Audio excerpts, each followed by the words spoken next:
এই বিল্ডিংটা আসলে কেন জায়গায় জায়গায় ক্র্যাক হলো বা দেবে গেল? শুরু করুন।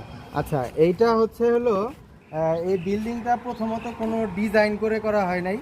ডিজাইন না করে করার কারণে এটার ভিতরে বেস কি দিছে এটা জানা যায় নাই।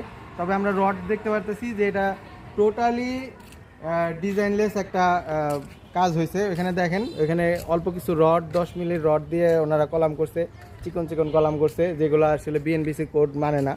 হ্যাঁ, তো এই যে একটা ডিজাইন ছাড়া কাজ করার কারণে আপনার দেখেন এই জায়গায় অনেক ক্র্যাক হয়ে গেছে। মাটিটা যখন নাকি আপনি 10-20 বছর যাবে তখন কিন্তু মাটিটা সেটেল হবে। সেটেলমেন্ট হয়। হ্যাঁ, যখন সেটেলমেন্ট হয় তখন কিন্তু আপনার সেটেলটা হয় কেন?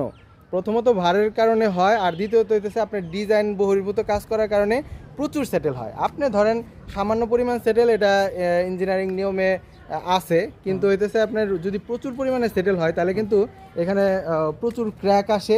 আপনার স্ল্যাবটা ডাউন করার কারণে আপনি ধরেন গাঁথনির সাথে স্ল্যাবটা আর মিলে না, তখন এই ক্র্যাকগুলো চলে আসে। আপনি দেখতে পারবেন প্রতিটা জায়গাতেই আপনার Crack ক্র্যাক আছে। আছে। হ্যাঁ, দেখেন, একটু জুম করে দেখান, প্রতিটা জায়গাতেই ক্র্যাক আছে। এই ক্র্যাকগুলা আসার মূল কারণই হইতেছে যে আপনার স্ল্যাবের সাথে গাঁথনিটার মিলে নাই, বা কলামের সাথে গাঁথনিটা জয়েন্টটা হওয়ার কারণে নিচে হয়ে গেছে, তখন এগুলা ছেড়ে দিছে। তবে আপনার হইতেছে ডেঞ্জারাস হইতেছে হলো যদি কলামের মধ্যে বা বিমের মধ্যে ডায়াগোনাল ক্র্যাক বা এই জাতীয় ক্র্যাকগুলো আসে, বিশেষ ক্র্যাকগুলো আসে, তখন হইতেছে হলো ডিজাইনটা ফেল করে একবারে, এটা ভেঙে পড়তে পারে এই ভবনটা। তবে ওই পর্যায়ে এখনো যায় নাই যদিও, কিন্তু ভবিষ্যতে যাওয়ার সম্ভাবনা আছে যদি এটা আরও উপরে উঠায়, কারণ এটা ডিজাইন প্রপারলি মেনটেন করা হয় নাই, আর এখন এটার মধ্যে রেট্রো ফিটিং করাও সম্ভব না। সো আলটিমেটলি এই অবস্থায় আছে।